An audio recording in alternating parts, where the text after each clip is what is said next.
What's going on, everybody? It's K4K Crypto here. We got something juicy today. New information, fresh, hot off the press. I thought about it a little bit, but I mean, as soon as I saw the tweet, basically I was like, okay, PulseX was already my favorite. Now it's like undeniable best, in my opinion. Look at this information, guys.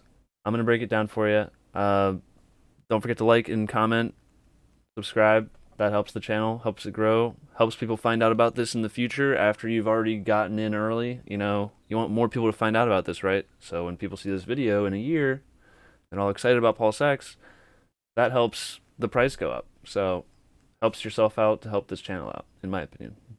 That's why I like to like and comment and subscribe to all the other YouTubers in the ecosystem. It just helps everybody out. And they do great content. I would like and comment regardless. But anyway, this stuff is awesome. Let's get talking to it. Let's get talking about it. All right. So I'm just gonna read it off. Let's make myself a little smaller here. Watching PulseX devs test some features. I could see staking PLSX to get the incentive token, but not PulseX, as there's no inflation. Testing is going well. Oh boy. If you guys have seen my earlier videos, I made videos talking about what could PulseX look like. It's probably going to be, it was said to be a fork of PancakeSwap, which is just a fork of Uniswap. So they're using code that PancakeSwap just copies Uniswap, and we're copying features of both that we want. It's open source stuff. So that's what open source is about. It's about improving and having public knowledge bases so that you can improve this stuff to help everybody. So that's what they're doing. They're using the best of these things that have been tried and true and safe and secure, and now they're adding better benefits. Let me tell you why it's better.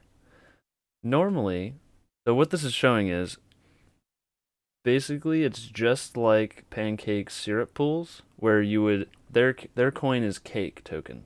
Okay, it's pancake. And I'll just show you that right now before we get back into this. Oop, bop. Wrong one. Now, doesn't this look very similar to this? Eh? Eh? Oh, whoops. Let me hide this. That down.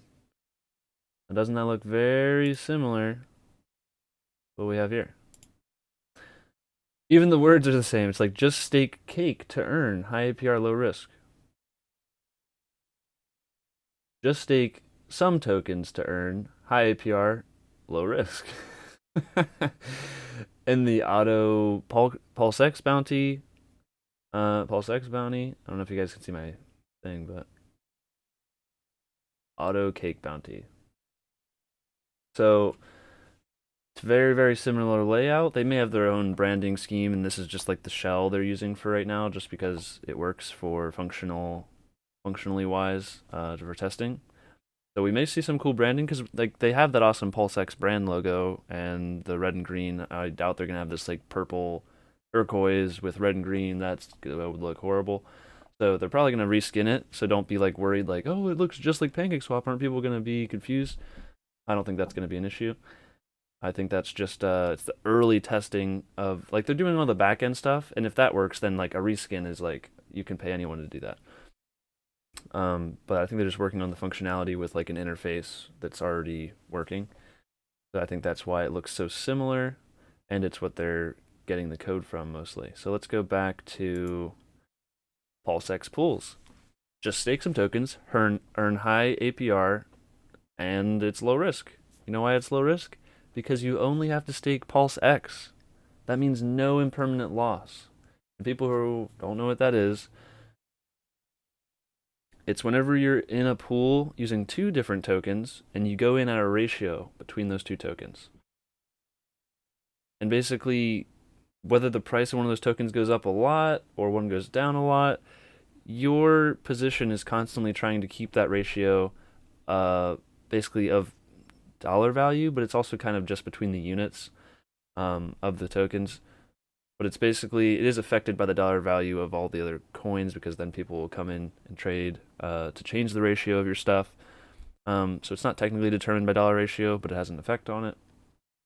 But basically, that ratio is trying to be maintained. So whenever the price of one of those coins goes way up, like 10x, you don't actually experience a 10x just because half of your coins in that pool were that coin. You're actually selling that down to maintain the same ratio that you had when you put the liquidity in. And so you might experience like a 2x in value on a 10x versus getting the whole 10x on your whole stack. If you were to, instead of having that other half of the other coin, you could have had all of the coin that went up 10x, and that means you have like way more money. And so that's the risk you have for providing liquidity, which is what everyone else has to do to get this incentive token, which we don't have a lot of information on, but I'll explain kind of some potential things for that in this video. So this is really cool because a lot of people were, they were wrong already, but they're like, what's the value of PulseX? Like, we need Pulse to do transactions on the network, so Pulse should be more valuable. Like, people think that's what gives it value. And really, it didn't matter before, because it's like, well, what's the value of Amazon stock? It goes up 32% every year. You can't do anything with it. It just appreciates. That was what PulseX was about. If it gets that buy and burn pressure from that address, it's going to get buy pressure from anything else in the whole ecosystem having trading volume, which just means if there's buying and selling of stuff on anything, that means there's buy pressure for PulseX. That's already in itself huge, like crazy buy pressure. Like that nothing else is getting. It's not like it gets split up amongst everything or a couple coins. It may potentially buy other stuff, like probably Richard Hart favorite coins, but its original plan was to be for PulseX, so I'm assuming it's gonna we'll have to wait and see. Probably gonna do that. And so nothing else is getting that treatment. And so that alone made me really bullish, and the fact it doesn't have to be tied to like every other coin in the ecosystem like Pulse is with liquidity, which makes Pulse harder to move because you need more economic mass to move something that's tied to so many coins because of Hart's law. So if there's way more of the supply out there, like we think multiple, like 1 to 2 trillion or so, maybe more, Pulse at the start, if Pulse has a dollar value of 10,000th of a dollar, that is around like for like 1.2 to like 1.4 trillion. If we say that's how much Pulse is in the pools, that's like $140 million worth of Pulse. That's harder to move because we know if you 4x one side of the liquidity pool, or if you 2x one side of the liquidity pool, you 4x the price. So you would have to put in another $120 million in this scenario to make Pulse 4x. Whereas for PulseX, it has no automatic ties to like every other crypto. It just creates it's gonna have a pool created. Somebody will put liquidity there, but it's not immediately like Pulse tied to everything else. And so it can have very low, like only several million, maybe like 5 to 10 million liquidity. And so whenever you put in just $10 million, that can pump the price of PulseX immediately 4x with 10 million as opposed to 120 million. A lot easier to find 10 million, in my opinion. And so not only did we have that going for it, then Richard drops this on us where, okay, just getting awesome appreciation, that wasn't good enough. Let's make it so that you can single side stake it and get free yield. It says low risk, but the only risk you have is the contract risk. And it's like, okay, I'm pretty sure their team knows how to make stuff that can't be hacked, doesn't have any issues, especially since these syrup pools for PancakeSwap have been working fine ever since they fixed the one exploit in their original 2-coin setup that didn't work out for them. They did it a different way. They had like two inflating tokens. One was like the cake token and one was the syrup token, and the syrup token was like the version of cake when it was staked and it earned interest. but they had this exploit where like when you could withdraw your cake, still have your syrup, and then you'd redeploy your cake basically, and you get more syrup. Anyway, it was being exploited for a few months early on in cake, and that's why their price went down like a lot in the beginning, and then they saw like a huge, as soon as the exploit was stopped, they were like, oh, we're just going to turn off this contract, the syrup one, and then the price just went up literally straight from there, the exact moment. So that was a lot of information. But let's talk about what we're seeing on the screen here.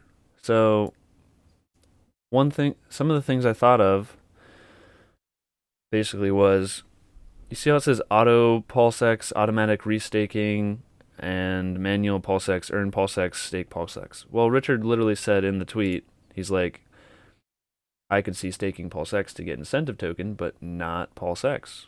So obviously you're not earning PulseX whenever you stake that. I think it's just a placeholder name for, like, it should say PulseX, like earn incentive token, stake PulseX. That's what it should say. And there's no way that I can see that you can compound it, because you're not actually earning more of the thing that allows you to that allows you to get more. Because you putting 10 PulseX in the pool, earning incentive token, more incentive token can't be compounded, because incentive token isn't what you're staking to get more incentive token. And that PulseX you have there isn't being increased automatically, and you can't have it. There's no way to get more PulseX other than buying it off of the market. And there's no way that this is set up to automatically buy it and distribute it, because otherwise the buy and burn would have already been automatic. So this system, I think there's probably just going to be one pool where it's just stake PulseX, earn incentive token. And then there's also going to be all the other pools that are 2 token pools, which you can experience impermanent loss in, which I think is a riskier play. I'm not going to say it's just bad, because who knows, sometimes the impermanent loss is outpaced by the incentive token you get. And if you're really good at it, and you get in at good ratios where, it fluctuates a lot and it comes back to the ratio you're at, and then you withdraw liquidity, you only made money, basically, because you got out at the ratio you had, so you didn't have any impermanent loss, plus you had all the fees, and you had all the incentive token you were earning the whole time. So when people see like these numbers down here, the APR is 4.8 million, I mean, this is just a testing environment. Don't be like, oh my gosh, it's gonna be crazy. Like, we may see several, maybe double digit, triple digit, maybe quadruple digit APY, APR at the start. It may even be like, it may look like that if you're the first guy to deposit, because technically if the value of the token is basically, if it's like anything significant at all and you're the only guy in, you're not going to be the first guy forever, or the only guy forever. But basically, it will look ridiculous for a few seconds, because you get paid out per block based on your percent of the pool in ownership. So what's interesting is, I'm pretty sure, let me show you this other screen. 1 second here. Also, let me cover this real quick. So you see this auto cake bounty at the top. Normally, the way it's auto compounded is there's just this public function that anyone can call, and the reason they do it is because they get a percent of everyone's potential new yield from the inflation that they're getting.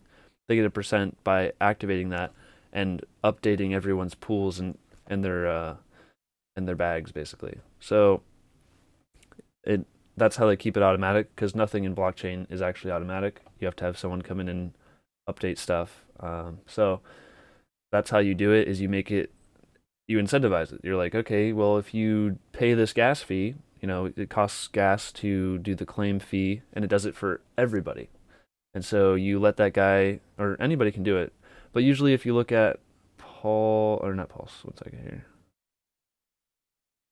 You look over here, And you hit claim. See, it says, remember, you have to pay the gas fee. You'll claim, and it tells you this is the pool total pending yield. This is what's going to be given to, split across everybody in the pool. And you get 0.05% of this as a bounty for doing it. And so usually people just set up bots that claim it every time it's profitable, usually by a few cents. That's why it says you'll claim, and it's only like someone just claimed it for like 13, 14 cents or something. So they gained 14 cents. Maybe the gas fee was only 10 cents. They gained 4 cents. And this happens like all day, constantly, every second. So it's because the blocks are so fast, and I believe there's 10. For them, they have 10 cake tokens. Check this out. See, look at this APY it used to be. I think even earlier on, they were up in the 200 range, 300. I saw some old documents of people talking about, yeah, when I first started Cake Pool, it was around 280 APY. So we may say similar stuff to that, but that's amazing. Like, imagine you're already experiencing USD gains from the appreciation in PulseX because it's crushing it. It's deflationary, getting bought up by all the usage of the network. Um, and so, and then nobody is selling the PulseX even during the gains because they're staking it and earning even more on their stuff risk free. Risk free. How do you get people to hold their bag? Give them risk free yield. What? With no lockup period. You're just like, boom, I'm staking for a day. Like wait, say you got like 100,000 PulseX or something. You stake it, you can unstake it after 10 hours, and then you just get all the fees that you earned. Not fees, incentive token. And so you can either choose to hold that yield in the incentive token, and it maybe in the future there's some use case that we don't know about yet, just like all these other new things are coming out even for PulseX. Same thing can happen for the incentive token. So there's a lot of cool stuff going on, guys. I'm very bullish on PulseX. This is just another like supply sink for PulseX. I guess it's its only one now. Like for Pulse, they have delegation. You can delegate your Pulse and earn more Pulse from the fees of the whole system. And then PulseX now, you just stake your PulseX. You earn this inflationary token. You don't dilute yourself. You can never get diluted in PulseX. It's awesome. The only way someone can get more PulseX than you is if they mark it by the price up. What? That's the coin I want to hold. The coin where if someone wants to, you want to hold more of the share of this ecosystem than me, you'd better mark it by the price up and increase the value of my bag, buddy. That's awesome. It's not just someone can just park their uh, coins somewhere and then get a bunch of this other coin and then they have more of that coin than you. It's like, That's kind of how the incentive token is in the bad sense. It's like people were able to create this token and they don't have to risk anything for it. So that's kind of, it's a good thing for PulseX, bad thing for the incentive token, if you want to look at it that way. But I think just as long as this whole ecosystem is doing well, like that incentive token is also going to be held by people for potential future use. Maybe it's useful, maybe it gets some sort of multiplier in a future sacrifice. Maybe it's worth twice as much in a sacrifice. It could be all types of these different things in the future. So people have all these potentialities in the future for what these things can be used for. And so people are speculating. It's a speculative instrument. If there's liquidity, if there's people who hold it, if people are earning it, there are going to be people who want to be a whale in this type of coin. Like, it's the same thing for sushi, same thing for Uniswap. Like, Uniswap has no utility. You can't do anything with it. Like, I think you can maybe vote, but they can't really pass anything because I think, like, at least for a while there, it may have changed recently, but they couldn't even pass anything because the users of the ecosystem didn't have enough uni together to basically even make a proposal. And so it's like, all right, what's the use of this thing? You're holding this uni token, Uniswap. It doesn't earn you any revenue of the system. yet the price went up like 40, 50x. And people are like, what? Like, how do we give more value to the incentive token? I don't know, guys. 50x is still really good. And that's just kind of like par for the course. These coins just, the system just works. And here's another actual real reason to buy the incentive token whenever it comes out. We do need a better name for it, let's be honest. So, whenever these pools come out, oh yeah, we're looking here. Here we'll go here and look at this a while. I don't know if it can't make it any bigger. Sorry. So when these pools come out, the multiple pools for multiple coins, not the single stake one, you have, it'll be like Link and E-Link will be a incentivized pool, and that one, if you pair those coins, you'll get some of the incentive token on top of all the fees going through that pair from people trading in and wanting E-Link or Link. And so you're getting all those fees, you're getting in the incentive token. That's how we're getting all this USD value coming over into the Pulse chain. Because the more real USD value stuff from Ethereum we get over, the better. Because that makes the USD value of the Pulse chain stuff more and more real over time, as you're able to actually exit to real world money. You know, if you're in a closed loop system where everything is just in a ratio to itself and you can never get to US dollars, you don't have a US dollar value. That's why when we launched the chain, there is no US dollar value for those first couple days, because there's no way you could have got dollars. There's no bridge to real money. So also in the future, if we ever get a fiat on-ramp or off-ramp, if you want to call it that, that is also another way to get USD value, because you can like direct list Pulse there and stuff like that. And then Pulse has USD value on that exchange, and they can send directly to the Pulse chain, and you can go direct from the Pulse chain to the fiat on-ramp exchange. And so that basically gives USD value to the whole ecosystem. And so that's something in the future to look forward to. Like, we're so early. We're so early. Like, the gatekeeping has just been like, everybody who's been in here before these gates are opened, it's just going to be like unbelievable whenever, like, crypto is going to eventually have to bend the knee and be like, this thing's just been crushing it. Like, you can't ignore us whenever our community just keeps growing and our dollar value in this world keeps growing. You know, the amount of impact we're going to have is going to be insanity. And so we have these crazy awesome game mechanics for PulseX. And this new news is, I'm mad bullish on PulseX myself. We are so early in this. So let's see. Let me see what else we want to talk about. Take PulseX, earn I token. You can't compound it because the stuff you're earning with your PulseX, the incentive token, getting more incentive token doesn't increase your amount of yield you're earning. So even though in that picture, if we go to the other one, how do I go there?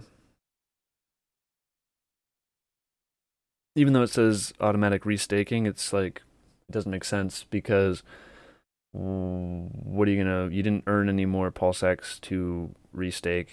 So yeah. And there's, in the same reason that we don't have automatic buy and burn, you can't have it so that the incentive token is like auto sold for everyone and then used to buy up PulseX, because it would have the same problem, and that's the same exact problem. We don't have the automatic buy and burn, that like the front running and bad routing, evil routing that people can set up to extract the value of those buys. So yeah, I if someone thinks that's wrong, feel free to let me know why that's different from why we can't have the automatic buy and burn. But yeah, there shouldn't be a way to automate turning that incentive token into buy pressure for PulseX. It shouldn't work. So this is kind of just, it looks very similar to what we have over on PancakeSwap, which is very cool. I like that they're using stuff that's already been tried and true. Now, if you see this, this is an interesting thing. I don't know if we're going to have this also in PulseX, but you can stake your coins if you'd like, PulseX and stuff, for to earn parts of other coins and stuff on the platform. Like if someone wants to do an initial offering of a coin on the DEX, they can. I think they have this whole sign up and everything. So there's like a lot of that might be like more admin-y background control that Binance has, that we probably won't have in PulseX. So maybe we won't have that. But you do see the auto cake and the manual cake. And the manual just means whenever you earn the interest, you like claim it yourself, you pay your own gas fee, then you add it back in, and then you're manually recompounding. The auto one, you have there's like a 2% performance fee, and that's how this is able to able to claim that bounty and give some money. I think the performance fee goes to something else actually. It's not for the claim. That's actually taken from the total. Um, but anyway, you do get like a 2% performance fee, but it does it constantly. Like I think it says 5,000 times a day, something like that. Details auto. Uh, let's see. You can even like say you can even check in here like, oh, how much will I make if I put in 10,000 USD for 1 year? And then it goes by like, see, it says APY because it compounds, I guess, 5,000 times a day. And so you actually get this APY as opposed to this one. That's pretty cool. And then there's the 2% performance fee. But I think it's worth it because you get a way more return and you don't have to think about it. But what's awesome, guys, about this PulseX, I can't say it enough. We're getting more of another token for free, risk-free yield, without inflating our own token that we're using to get it. Cake uses itself to make more of itself, and so you're kind of like you have to be in there or you're getting diluted by everybody else who's doing it because they're getting more of the inflation and then you're not, and so you're getting diluted in your buying power, I guess you could say. In PulseX, it's just like, oh, free extra yield if you keep holding this stuff. So who wouldn't want to buy something that you can get literally free yield on? Pretty amazing. I think that's everything for this video. I mean, I probably could go longer, but oh, and one thing I'll say before the video's over, I doubt any sort of distribution will ever come from the fee2 address. That's the address we have no expectations of that gets like 24% of LP fees. They technically get 0.07% of like every trade. Since it can't be automated. So there's no way you could be like, oh, well, what about some of the PulseX that the fee2 address gets? Could that be given back to people staking PulseX? And the answer is just most likely not, because it's not automatable, and it would be really weird if this address just kept like sending stuff to individual, people. Like I guess I don't know. It shouldn't be possible. The same reason that buy and burn is not possible. So I wouldn't expect that to be the case. Also, a lot of people don't like the idea that this I token inflates, and how's it supposed to have value if it's inflating? And then it's like, Bitcoin has inflated for what, 12 years? 6.9 million X. It seems to be what matters is there more people buying it than are selling it? And that's really all we need here for this token. It's no different. It's just like anything else. Is there more buying? Are more people going to know about it later than they do now? Do they have reason to hold it and not sell it? Maybe there's future development. There's also this. Oh yeah, I never finished that whole thought with the E-Link and like. So if you have this incentive token, you should be able to participate in this pool where it's the incentive token and probably Pulse or another token. It may be a stable coin. And so that means if you want to get into that pool and earn more of the incentive token, you have to buy the incentive token to get that really good pool. Usually that pool has a very increased rate of inflation to it, and so people have to buy that incentive token and get a bunch of it in order to participate and get that higher yield in there. So that's another reason to buy it, unless I already said that earlier in the video. But yeah, this is super awesome news. It's just an extra reason to be bullish on PulseX. I don't see it as any other way than bullish. It says it right there in the upper left-hand corner. Oh, wait, that's cake. Let's go to the other one. Just stake some tokens to earn. High APR, low risk. That's what it is. That's what we just went, yep, let's add that to PulseX. Let's add it to the repertoire. This is awesome. So if you like the video, drop a like, hit subscribe, hit the bell if you want to see these videos when they first come out. I do usually try to tweet them for everybody so that you don't miss it. 'Cause sometimes I drop videos on the most new stuff that comes out, and you don't want to miss that. So anyway, thanks for watching, and peace out. How's it going, everybody? Thanks for watching the video all the way to the end. I really appreciate you guys helping me out with the channel, liking and commenting, subscribing. This is how we make impact in the world. We're not going to make impact if people don't hear our message. So spreading good information when you find it helps everyone, and it helps yourself. So feel free to check out these videos I have recommended here. And thank you again for supporting the channel.